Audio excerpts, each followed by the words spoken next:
Hi guys! Nagagawa ko ngayon ng banig. Namimiss ko na kasi yung ganito. Nung bata pa kasi ako, ito yung trabaho ko. Tingnan mo guys, madali lang to. Pero masakit sa likod.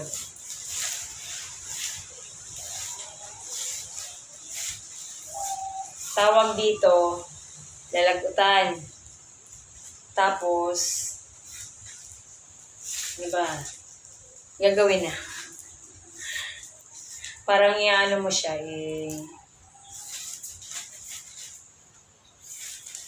huhulmang banig mo na siya. Siguro mga 2 araw to bago matapos. Enjoy mag ganito, kaya lang pag araw-araw mo nang ginagawa to, sakit sa likod. Parang makukuba ka.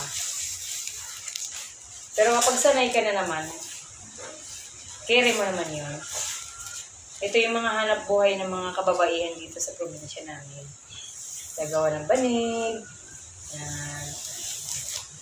galing sila, gagawa sila ng kwintas na shell, yung necklace making, na shells. Pero ito, mas masarap pag ganito. Namimiss ko na kasi to magawa ng ganito. Pero dapat minsan lang. Kasi pag araw-araw nakakapagod. Nakakasawa kasi magganito. Parang matagal kitain yung pera dito. Kasi matagal kasi matapos to. 2 araw.